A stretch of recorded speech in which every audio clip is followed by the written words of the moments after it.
ऐसे मम्मा की सोल जिसका टाइटल जगदम्बा था, वो सोल भी बच्चियों में प्रवेश करती है। कोई बच्चे की मूर्ति 9 देवियों में से किसी रूप में प्रत्यक्ष होगी, कोई की किसी रूप में प्रत्यक्ष होगी, लेकिन वास्तव में पार्ट बजाने वाली, सर्विस करने वाली सोल एक ही है। बाकी हम बच्चे तो तमो प्रधान बने हुए। क्या तमो प्रधान आत्मा के द्वारा सेवा नहीं होती? सेवा कौन करते हैं? सूक्ष्म शरीरधारी आत्माएं, जिनको अपना शरीर ही नहीं है अभी साकार रूप में, वो प्रवेश करके सर्विस कर रही है। तीव्र गति से एक स्थान से दूसरे स्थान, एक व्यक्तित्व से दूसरे व्यक्तित्व में प्रवेश करके पार्ट बजा रही है। कोई में तामसी पार्ट भी बजाती है, कोई में सात्विक पार्ट भी बजाती है, कोई में महाकाल का पार्ट बजता है, जो दिलवाड़ा मंदिर में कॉर्नर में कोठरी रखी हुई है, जिसके बारे में मुरली में बोला हुआ है। दिलवाड़ा मंदिर में कॉर्नर की तरफ रखी हुई है काला देव की मूर्ति। काला देव बैठा हुआ है कोने की कोठरी, और बीच में गोरे तो गोरा बैठा हुआ है, गोरी मूर्ति। टाइम के पार्ट का फर्क है। ऐसे ही महाकाली और महागौरी, एक है एड़ी तो एक है चोटी। महाकाली जब महागौरी के संस्कारों से मिलकर एक हो जाती है तो महालक्ष्मी बन जाती है। इसलिए महालक्ष्मी का पूजन सिर्फ वर्ष में एक ही बार होता है, और लक्ष्मी का पूजन हर रोज करते रहते हैं साहूकार लोग। तो ये सब बातें कहाँ की यादगार हैं? इस समय की यादगार हैं। कृष्ण गीता का भगवान नहीं है।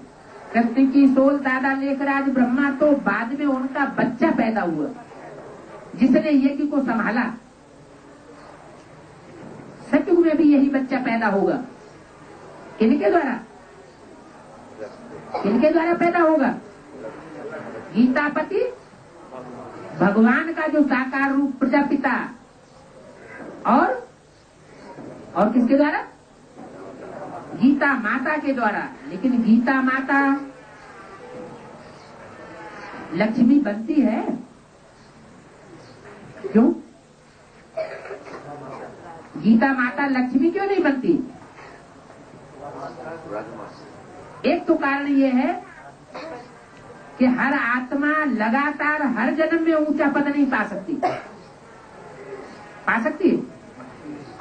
जो सतयुग के पहले जन्म का विश्व का मालिक है, वो सतयुग के सेकंड थर्ड जन्म में भी विश्व का मालिक बनेगा? नहीं बन सकता। ऐसे ही जो सर्वोपरि श्रेष्ठ जन्म है संगम युग, उस संगम युग में ऊंच के ऊंच पार्ट बजाने वाली सारी शक्ति के सामने कौन प्रत्यक्ष होती है? जगदम्बा, जगत माता, राजमाता।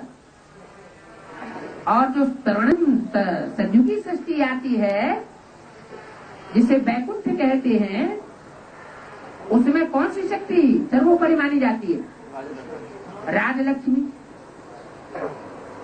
तो सवाल ये पैदा होता है कि बाबा ने मुरलियों में जब जगदम्बा को हमेशा आगे रखा, तो जगदम्बा ने सतयुग में ऊंचा पद क्यों नहीं पाया?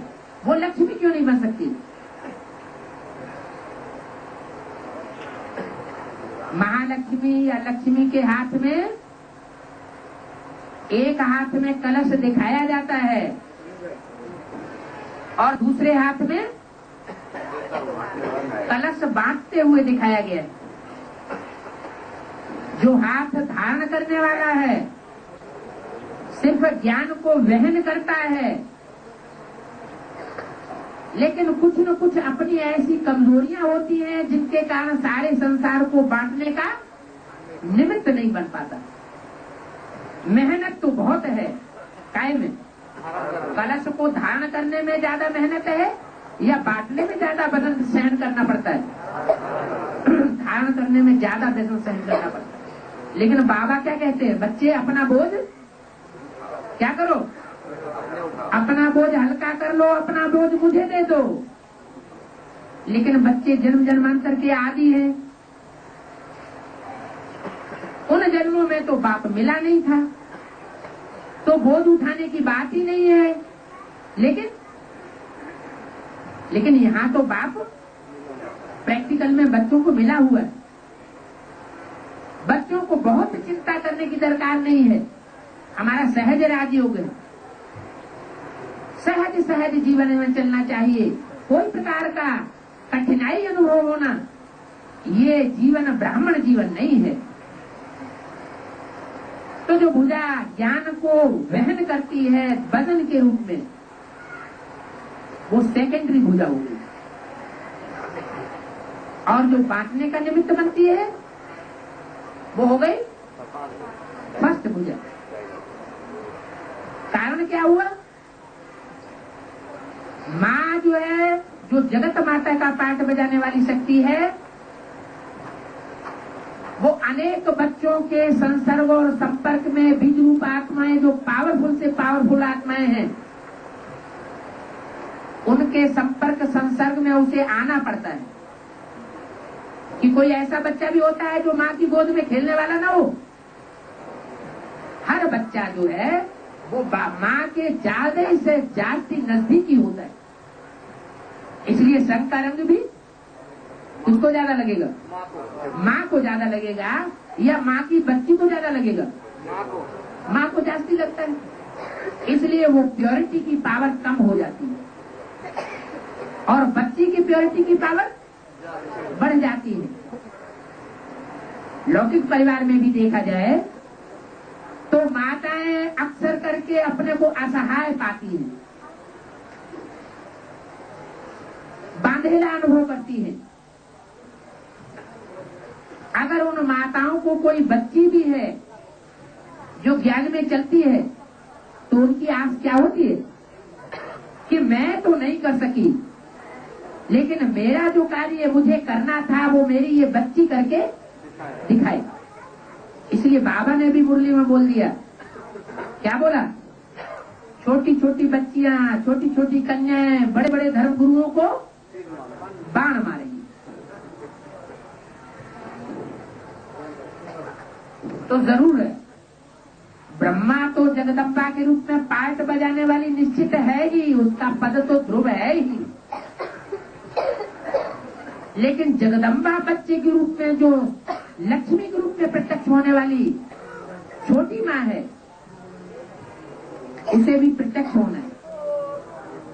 जब तक उसकी प्रत्यक्षता नहीं होगी तब तक कार्य संपन्न होने वाला नहीं है। क्यों? क्योंकि दुनिया का हर कार्य प्योरिटी से ही संभव होता है, प्योरिटी से ही प्रैक्टिकल होता है। रुद्रमाला के मणकों में वो प्योरिटी की भाषणा नहीं हो सकती जो जन्म जन्मांतर की भारत की बनने वाली रानी आत्माओं में, रानी का पार्ट बजाने वाली आत्माओं में जो प्योरिटी रही है। रानियों ने क्या पार्ट बजाया, भारत के राजाओं ने क्या पार्ट बजाया, राजाओं ने अनेकों रानी रखी, राजाओं ने जन्म जन्मांतर द्वापर युग से अनेकों रानियों से बुद्धियों को फंसा करके अपनी बुद्धि को व्यभिचारी बना लिया। इसलिए प्योरिटी की पावर कम हो गई। और रानियों ने जौहर प्रथा, जो भारत की बड़ी प्रसिद्ध प्रथा रही है, पति जब लड़ाई पर जाता था, अगर हारने की आशंका हुई तो रानियां जौहर कर लेती थी, अपने को अग्नि में जलाए देती थी, स्वाहा कर देती थी। कोई भी विदेशी उनके तन को टच नहीं कर सकता था। ये उनको पसंद नहीं। ये स्वभाव संस्कार का फाउंडेशन कहां पड़ा? संगम युग में पड़ा। तो रुद्रमाला में और विजयमाला में ये भारी फर्क है। रुद्रमाला डायरेक्ट बाप की माला है, शिववंशी ब्राह्मणों की माला है, जन्म जन्मांतर के राजा बनने वाले बच्चों की माला है। लेकिन अनेक जन्मों से पार्ट बजाते बजाते प्योरिटी के लंगड़े हो गए। कितना भी करेंगे, जब तक वो वैष्णवी शक्ति प्रत्यक्ष नहीं होती है तब तक कर्मेंद्रियों से नहीं तो वाचा से नहीं तो दृष्टि से नहीं तो वृत्ति से कुछ न कुछ विचार की वृत्ति जरूर रहेगी, संस्कार रहेगा। जब वो वैष्णवी शक्ति तीसरी मूर्ति त्रिमूर्ति में से लास्ट मूर्ति पार्ट बजाने वाली ब्राह्मणों की दुनिया में प्रत्यक्ष होती है तो सारे ब्राह्मण परिवार की काया पलट हो जाती है। जो मुरली में बोला, एक रानी मक्खी उड़ती है तो पीछे पीछे सारा झाड़ जाता है। तो रुद्रमाला में जो पहले दो मणके हैं, जो सुप्रीम सोल बाप फूल के सबसे नजदीक हैं, वो दोनों रुद्रमाला के मणके राजा बनने वाली आत्माएं हैं या रानी बनने वाली भी हैं? दोनों ही राजा बनने वाले हैं।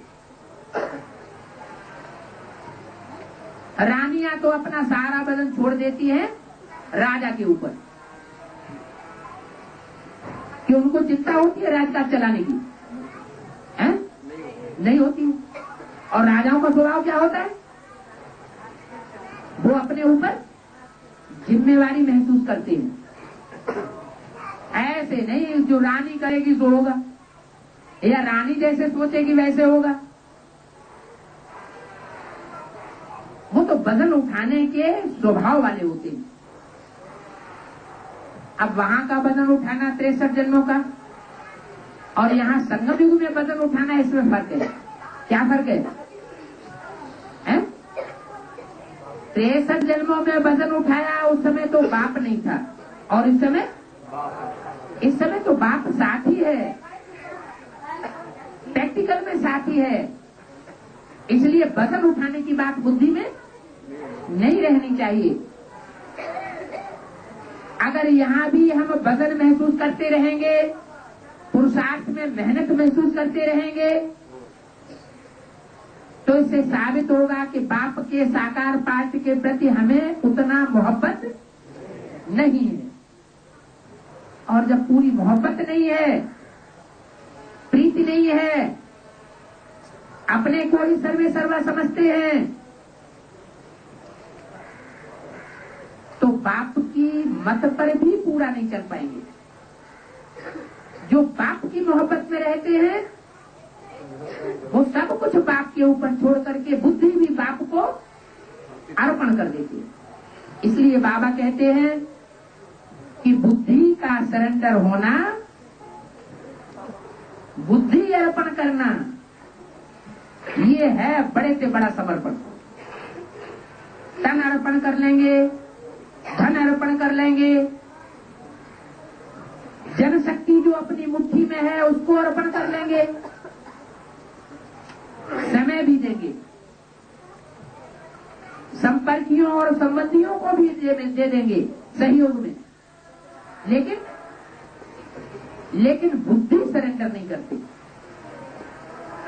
तो बुद्धि से जब तक कोई सरेंडर नहीं होता तब तक जो उच्च कोटि की लक्ष्य है ब्राह्मण जीवन का, नर से नारायण और नारी से लक्ष्मी बनने का, वो पद नहीं पा सकता। इसलिए 76 में एवरलास्टिंग लक्ष्य को प्राप्त करने वाली आत्माएं बाबा ने मुरली में पहले से ही डिक्लेयर कर रखी है। कौन सी? लक्ष्मी और नारायण। फिर भी प्रजापिता की बच्ची कही जाती है। कौन? जगदम्बा। जगदम्बा क्या है? प्रजापिता की बच्ची है। रचना है, रचयिता नहीं है। यहाँ रचना रचना का और रचयिता का संबंध ज्ञान के आधार पर है या भक्ति के आधार पर है? ज्ञान के फाउंडेशन के आधार पर।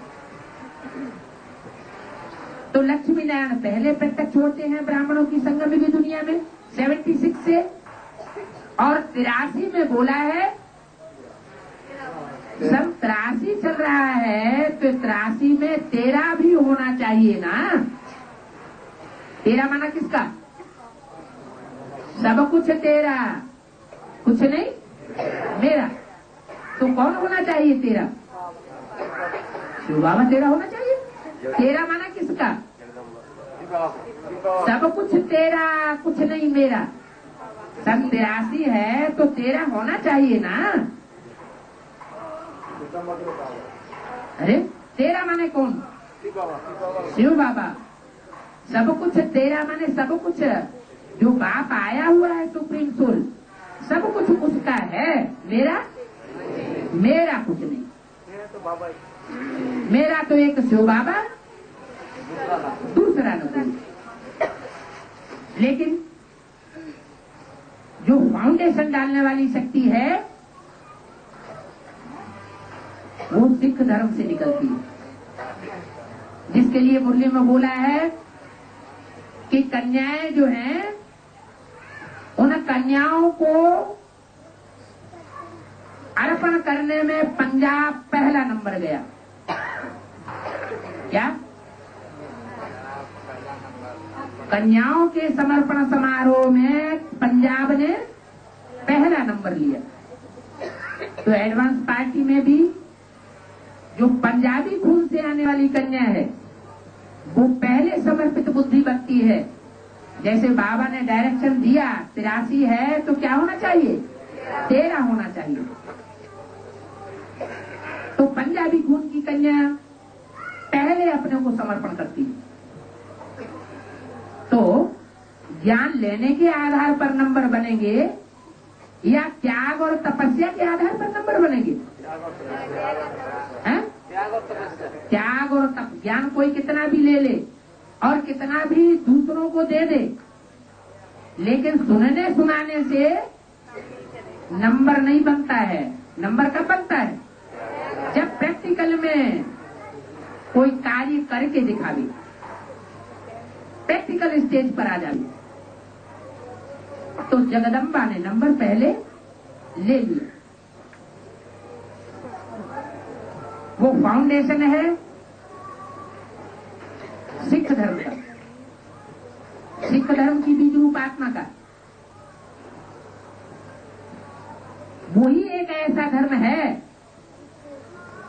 जो आज से लेकर के अंत तक देवी देवता सनातन धर्म का सहयोगी बनकर के रहता है। क्या? और जितने भी विधर्मी हैं, विदेशी हैं, वो सदा काल के सहयोगी नहीं बनते।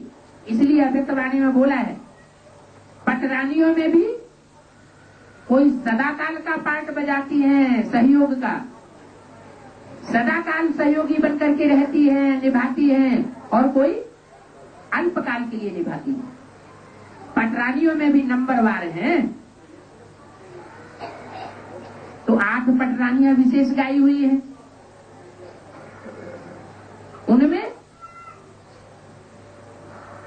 महारानी का नंबर नहीं है। इसमें 8 पटरानियां अलग और महारानी अलग और गोपियां अलग। गोपियों की संख्या कितनी? 16,000 गाई हुई है।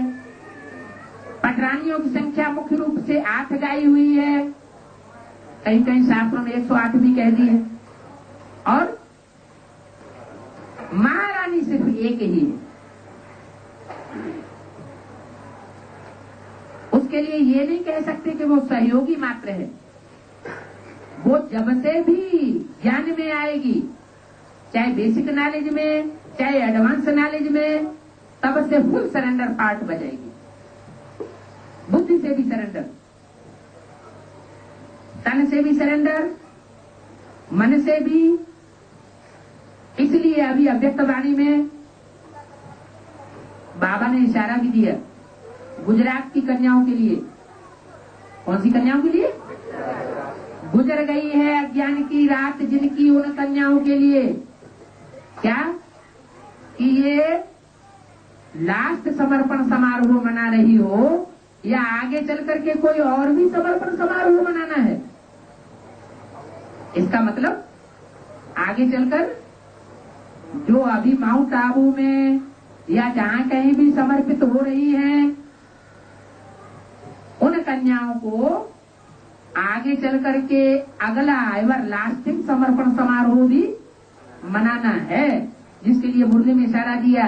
एक रानी मक्खी निकलती है तो पीछे पीछे सारी भागती है। वो होगा लास्ट समर्पण समारोह।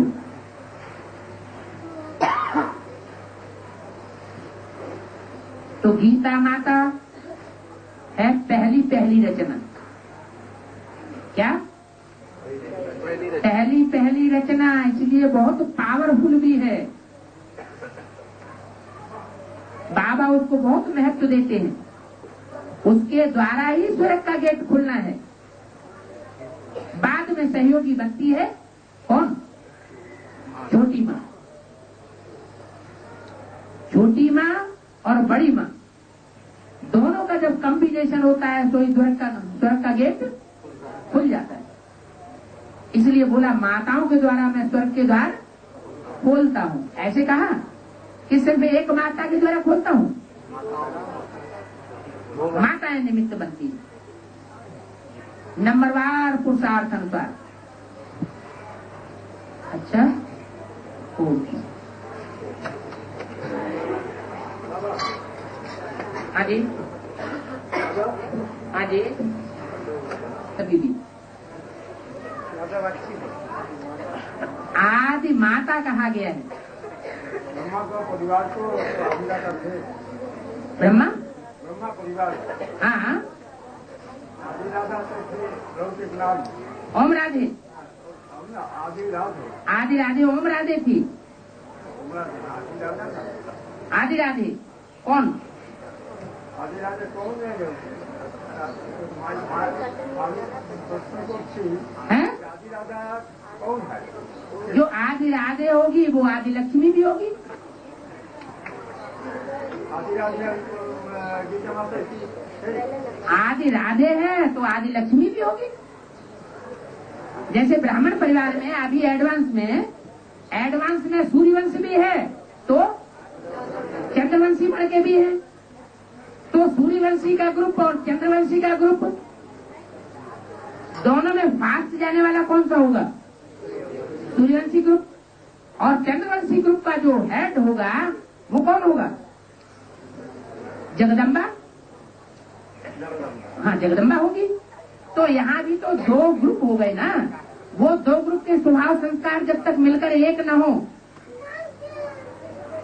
तब तक रुद्रमाला का कार्य संपन्न नहीं हो सकता। ऐसे ही रुद्रमाला अपने में संपूर्ण नहीं है। कब तक? जब तक विजय माला के दाने संगठित होकर उसमें रुद्रमाला के सारे मण के ऐड न हो जाए।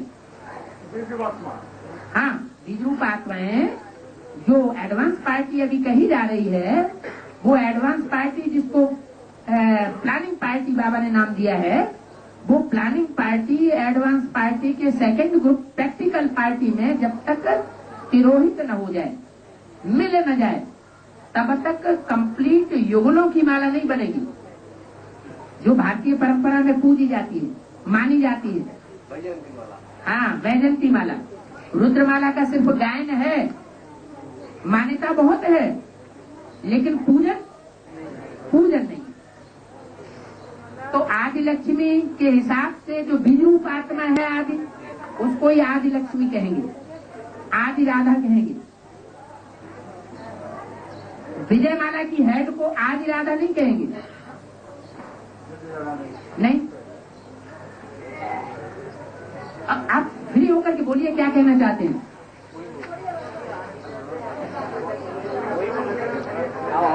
अरे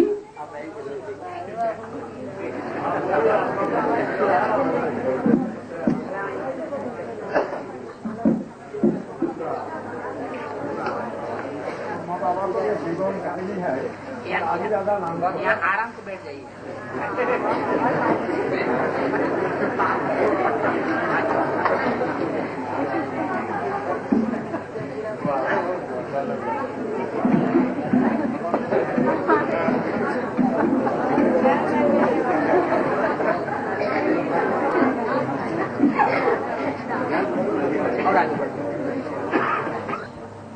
लौकिक नाम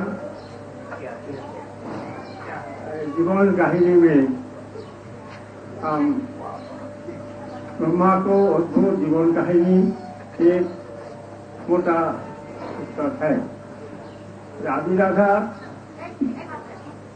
ज्ञान जब तक गीता माता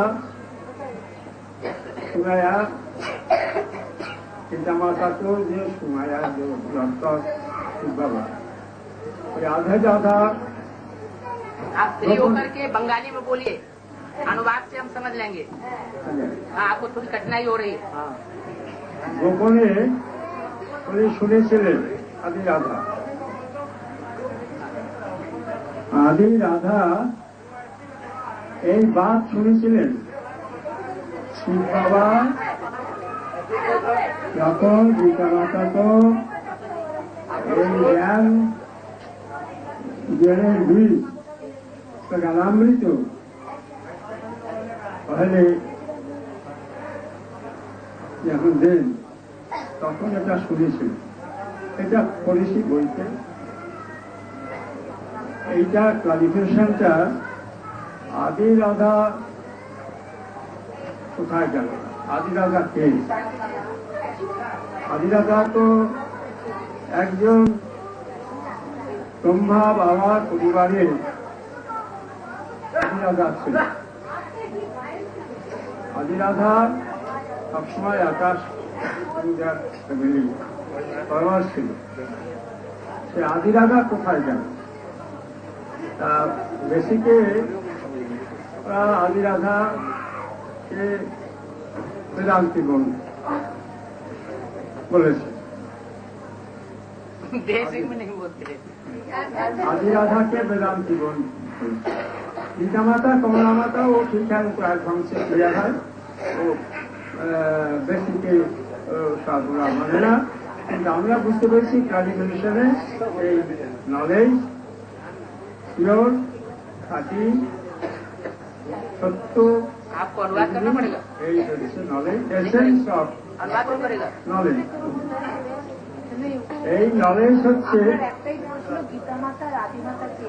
अरे आओ ना इधर, कोई अनुवाद करने वाला একটাই আপনার ছোট্ট প্রশ্ন, গীতা মাতা আর আদি মাতার মধ্যে সম্পর্কটা কি? ঠিক আছে? হ্যাঁ, সম্পর্কটা কি? आदि गीता माता কোথায় গেল? ভাগিদার, আমি বলছি ভাগিদার কথাটাই ভাগিদার বলা হয় তো অনেক সময়। ভাগিদার কাকে বলছে? রাম। ভাগিদার ভাগিদার তো বলছে ভাগিদার অনেক সময়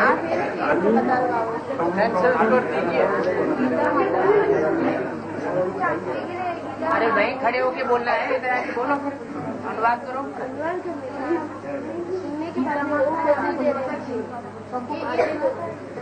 प्रश्न ढंग से नहीं हो रहा पाओ, हमें सिर्फ अनुवाद सुनना है, ये क्या कहना चाहते हैं। हाँ, इनको बताइए क्या बात है। आज एक ही प्रश्न कीजिए पहले।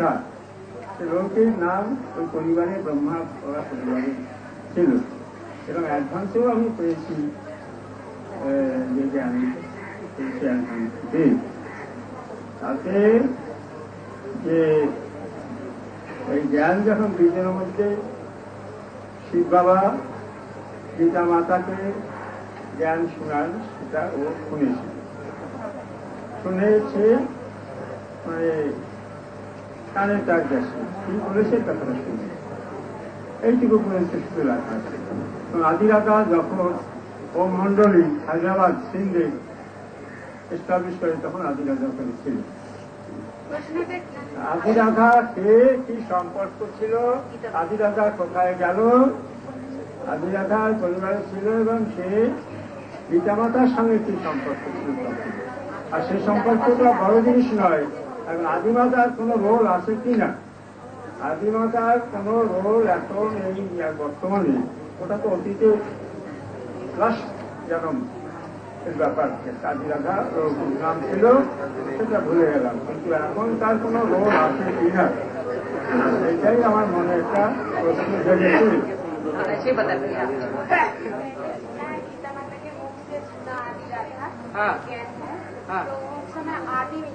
आदि में तो हो चुका है उनका रोल।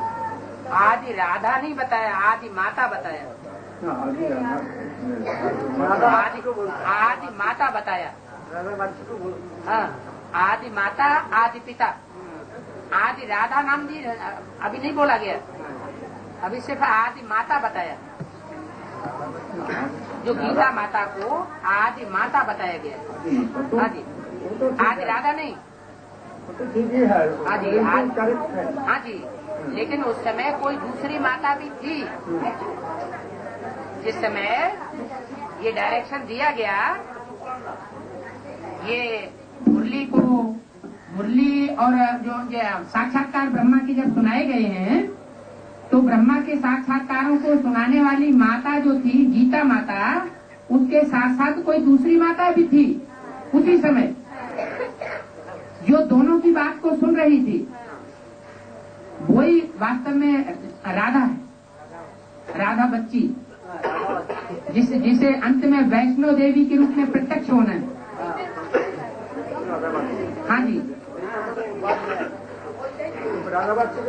आदि राधा, ओम राधे नहीं, कोई माता थी, जो माता थी आदि में, जिनके लिए बोला ऐसी ऐसी बच्चियां थी जो मम्मा बाबा को डायरेक्शन देती थी, ड्रिल कराती थी, टीचर बन करके बैठती थी।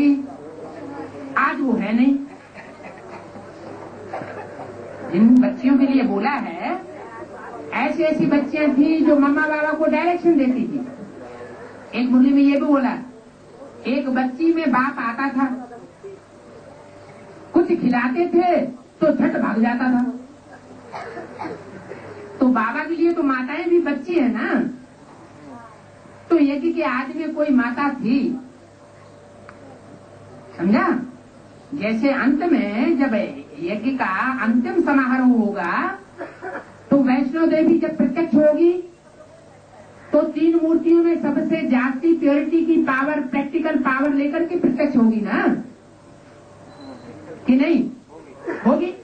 ऐसे यज्ञ के आदि में जो तीन मूर्तियां थी, जिन तीन मूर्तियों के द्वारा परमात्मा शिव ने कार्य शुरू किया था, वो तीन मूर्तियां उस समय भी मौजूद थी जब साक्षात्कारों का रहस्य सुनाया गया था और समझाया गया था।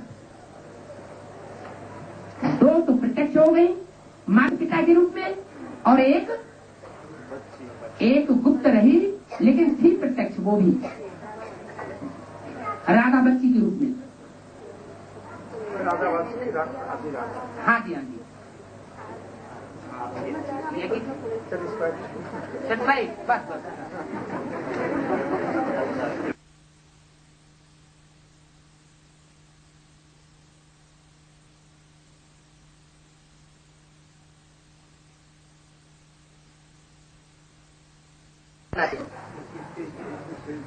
हाँ, भले गड्ढे में गिरा हुआ दिखा, वो रावण ने डाल दिया है, लेकिन है कहाँ? बुद्धि से ऊंची स्टेज में। तो कौन से फूल का मिसाल दिया? कमल फूल की क्या विशेषता होती है? कीचड़ में रहता है, कीचड़ तो गड्ढे में होता है। कीचड़ में रहते हुए भी स्टेज ऊंची नहीं कहेंगे उसे, क्यों? हाँ, क्योंकि वो आत्माओं के बीच में परम पार्ट नहीं बजाता। पिताओं के बीच में सबसे परम है, वो प्रजापिता का भी पिता है, इसलिए परम पिता ये तो उसके लिए टाइटल ठीक है, लेकिन उसके साथ दूसरा टाइटल क्या लगा हुआ है? परमात्मा। ये किसका टाइटल है? ये प्रजापिता का टाइटल है। आत्माओं के बीच जो आत्माएं 84 जन्म का पार्ट बजाने वाली हैं, उनमें सबसे परम पार्ट, परे से परे पार्ट बजाने वाला है। क्या परे से परे पार्ट बजाने वाला है? और आत्माएं गड्ढे में जाकर पूरी ही डूब जाती है, और वो परमात्मा शिव जब आते हैं तो निश्चय बुद्धि विजयंती के आधार पर ध्रुव तारा, ध्रुव पार्ट बजाने के आधार पर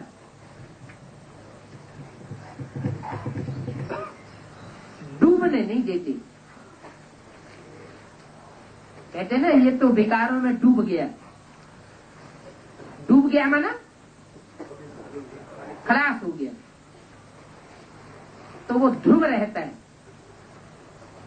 निश्चय बुद्धि विजयंती, अनिश्चय बुद्धि विनश्यंती।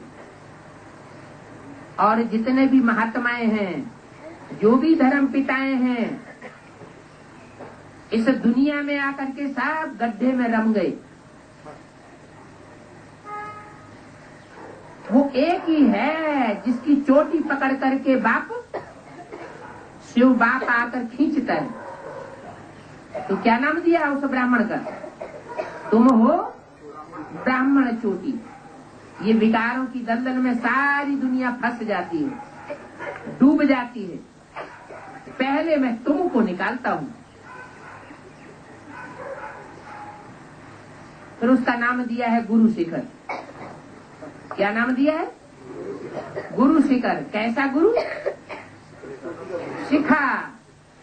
जैसे शिखा सबसे ऊंची होती है, ऐसे वो गुरु भी सबसे ऊंचा है। सतगुरु कहा जाता है। उसके हिसाब से, तुलना करने से और जितने भी गुरु हैं वो सब झूठे साबित हो जाते हैं, क्योंकि सतगुरु एक कहा जाता है तो बाकी गुरु झूठे हैं। और अनेक गुरु हैं, लेकिन किसी के द्वारा इस सृष्टि का कल्याण नहीं हुआ। दुनिया 5000 वर्ष में नीचे उतरती चली जाती है। परमात्मा शिव उसका आधार लेकर इस सृष्टि का उद्धार करते हैं। उद्धार माना उत्त माना ऊपर, हर माना हरण करके ले जाना।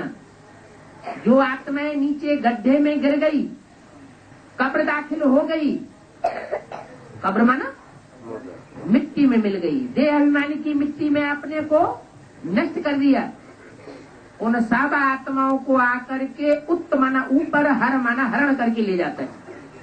कहाँ ले जाता है? परम धाम की ऊंची स्टेज में ले जाता है। इसलिए बताया कि वह एक ही है पतित पावन। क्या? पतितों को पावन बनाने वाला,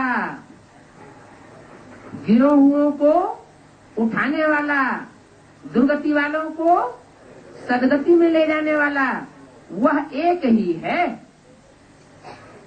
और कोई नहीं हो सकता। जैसे वहां मुरली कटती रहती है, वैसे यहाँ भी टैप कट जाता है। अभी क्या बात हो रही थी?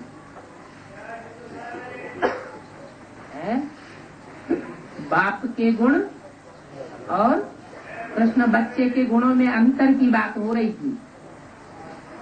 कृष्ण के गुण क्या बताए? सर्वगुण संपन्न, 16 कला संपूर्ण, संपूर्ण हिंसक, मर्यादा पुरुषोत्तम श्री कृष्ण। ये बच्चे का गुण है, देवताओं का गुण है। हमारा लक्ष्य है मनुष्य से देवता बनना या मनुष्य से भगवान बनना। हमारा लक्ष्य भगवान बनने का नहीं है, न हम भगवान बन सकते हैं। वो परम पिता परमात्मा शिव एक ही मुकर्रर रथ में आता है। जिस रथ में आता है उनके लिए बोला है कि मैं जिसमें आता हूँ उनको भगवान भगवती बनाता हूँ, बाकी ऐसे नहीं कि सबको भगवान भगवती बनाता हूँ। तो देवताओं के गुणों में और भगवान के गुणों में क्या अंतर है? भगवान अगर 16 कला संपूर्ण बन जाएगा तो जो इस सृष्टि पर कलाहीन है उनका विनाश कैसे होगा? लोहे से लोहा काटा जाता है, विष से विष मारा जाता है। ऐसे ही ये कलाहीन जो सृष्टि का नाश करने वाले हैं, दुर्गति में ले जाने वाले हैं, वो ऐसे ही खलास हो जाएंगे क्या? इतने धर्म पिताएं आए बड़े बड़े, वो पुरानी परंपराओं को, पुराने चले आ रहे उन धर्मों की विपरीत गतियों को बदल सके? क्यों नहीं बदल सके? क्योंकि उनमें इतनी शक्ति नहीं थी कि वो उनका मुकाबला कर सके। सिर्फ अपने धर्म की आकर की स्थापना कर दी। सिर्फ धर्म की स्थापना करने से काम नहीं बनता।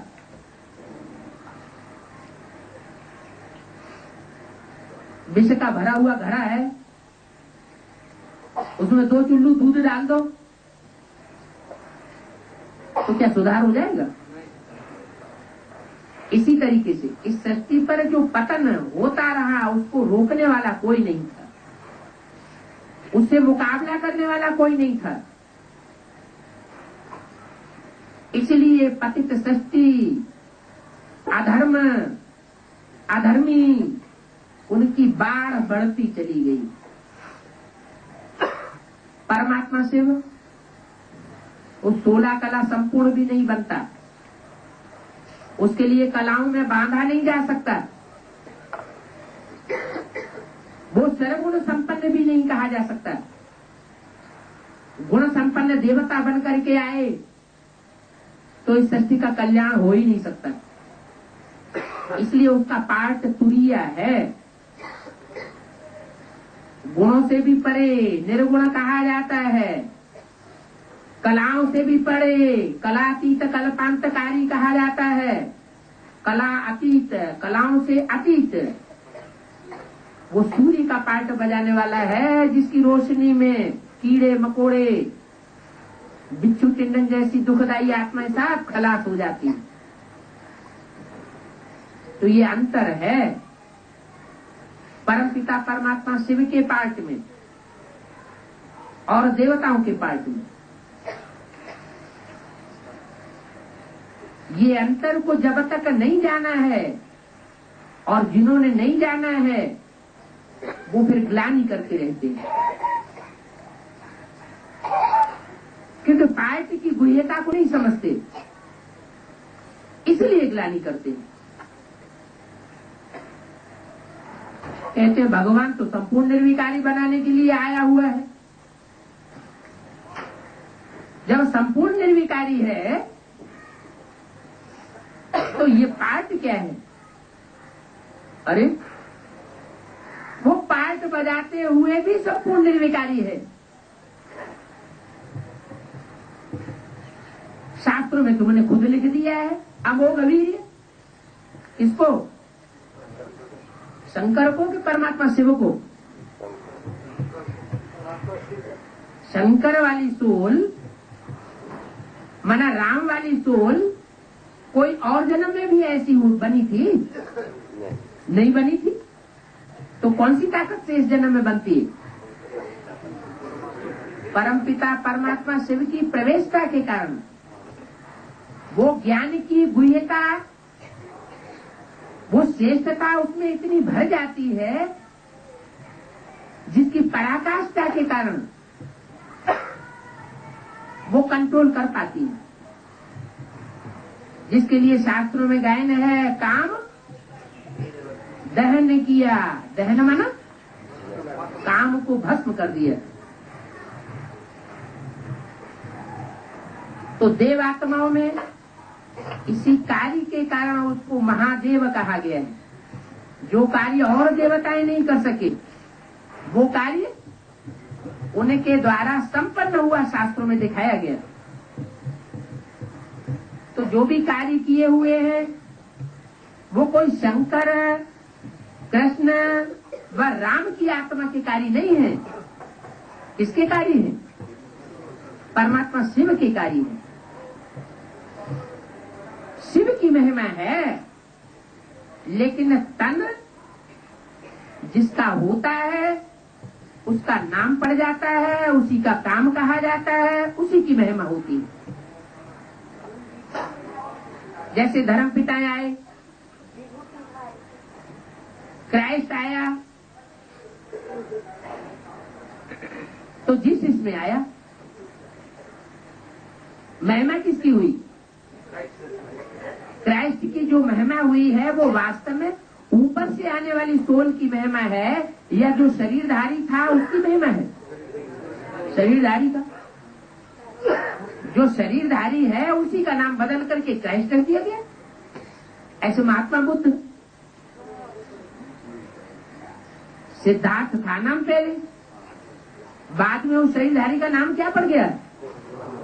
महात्मा बुद्ध। तो जो चित्र देखा लोगों ने महिमा का, वो किसका देखा? जो ऊपर से आने वाली सोल है उसका तो अपना कोई चित्र होता ही नहीं, वो तो निराकारी सोल आती है। तो शरीरधारी की महिमा थोप दी जाती है, वास्तव में कार्य होता है उससे ऊपर वाली आत्मा का। ऐसे ही यहाँ संगम युग में सारा कार्य करने वाली सोल कौन है? शिव। इसलिए मुरलियों में बोला है शंकर का तो कोई पार्ट नहीं है, या शंकर का इतना पार्ट नहीं है। पार्ट सारा उसके अंदर किसका है? शिव का पार्ट है। मेरा तो बहुत पार्ट है, ये किसने कहा? शिव ने कहा। ब्रह्मा का भी उतना पार्ट नहीं है, विष्णु का पार्ट तो सतयुग में होगा, शंकर का पार्ट तो जैसे है ही नहीं। याद में रहना कोई पार्ट थोड़े ही होता है। रंगमंच पर, स्टेज पर कर्मेंद्रियों की हलन चलन से पार्ट बजाया जाता है, उसको तो याद में बैठा हुआ दिखाया। वो याद से ही विश्व की बात सही ले लेता है। तो याद करना कोई पार्ट हुआ क्या? वो तो अंदर की बात है, उसे पार्ट नहीं कहेंगे जो इन आंखों से देखा जा सके। इसलिए मुरलियों में बोला है शंकर का तो जैसे कोई पार्ट है ही नहीं। तो हम बच्चों का भी यही हाल है क्या कि सर्विस हम नहीं करते, ईश्वरीय सेवा हम नहीं करते। कौन करता है? बाबा करते हैं, कराते हैं। या तो ब्रह्मा की सोल के द्वारा कराते हैं या वो स्वयं करते हैं। हम बच्चों को अहंकार आ जाता है कि हमने इतनी सेवा की। इसलिए शास्त्रों में बोला हुआ है निमित्त मात्रम भव सर्वसाचिन। हे अर्जुन, तू अपनों को निमित्त मात्र समझ, सारा कार्य ऐसे समझ जैसे हुआ पड़ा है। तो कराने वाला कोई दूसरा है ना। करण करावनहार परमात्मा शिव ही है। ये बात पक्की करने के लिए सारी पढ़ाई पढ़ाई गई है। लेकिन देह अहंकार इतना जमा हुआ है कि वो हटता ही नहीं। थोड़ा सा कार्य संपन्न होता है, खुशी बढ़ती है, अहंकार बढ़ जाता है और ज्ञान सारा चौपट हो जाता है। अहंकार बाप को पसंद नहीं है। क्या? कौन से बाप को? शिव बाप को अहंकार पसंद नहीं है, क्योंकि सारा कार्य तो वो करता है और कराता है। हम बीच में ऐसे ही फालतू अहंकार में आकर के बैठ जाते हैं, तो गुस्सा नहीं आएगा? तो बाबा को बहुत गुस्सा अंदर से आ जाता है। इसलिए अहंकारियों को कुछ भी नहीं देते, कोई राजाई का वर्षा नहीं। क्या? हाँ, जो भी नास्तिक धर्म के हैं वो राजाई का वर्षा नहीं पाते। एक नास्तिक धर्म ही ऐसा है जो अंतिम 100-125 वर्षों में कोई राजा नहीं हुए उनमें। पहले थे भी राजाएं रूस में, तो जब से लेनिन क्राइस्ट आए तो उन्होंने उन जार राजाओं का कत्लेआम कराई दिया। उनको अगर भगवान बाप आकर के राजाई दे भी तो उन्हें पसंद नहीं है। वो राजाई को पसंद ही नहीं करते, वो प्रजा के ऊपर प्रजा का योग, प्रजा की राजाई वो ही पसंद करते हैं। तो सारी दुनिया में आज कौन सा तंत्र हो गया? प्रजातंत्र राज्य, क्योंकि नास्तिक राज्य हो गया है। आस्था नहीं है भगवान के ऊपर, आस्था नहीं है स्वर्ग के ऊपर, आस्था नहीं है आत्मा के ऊपर, आत्मा के पुनर्जन्म के ऊपर। इसलिए नास्तिक हो गए। बाबा क्या कहते हैं? नास्तिक कौन है? जो बाप को नहीं जानते वो है आस्तिक। जो बाप को नहीं जानते वो है नास्तिक, और जो बाप को जानते हैं वो है आस्तिक। तो आस्तिक और नास्तिक ये झगड़ा हो गया। बाप आकर के ऐसा पार्ट बजाते हैं कि नास्तिक समझते हैं हम तो बाप के बहुत नजदीक हैं। बाप मुरलियों में पहले ही बता देते हैं बाप का अंदर का प्यार और बाहर का प्यार की बहुत भारी युक्ति है। वो नास्तिक समझ ही नहीं पाते कि बाप किसको प्यार करता है। राजाई का वर्षा ही सफा चट कर दिया तो प्यार कहाँ हुआ? अनेक जन्मों की जो प्राप्ति होनी चाहिए परमात्मा पाप से राजयोग के द्वारा, वो तो उनको मिली नहीं। तो हम बच्चों बात का विशेष ध्यान रखना है कि जो भी कर्म करें वो कर्म किसके प्रति अर्पण कर दें?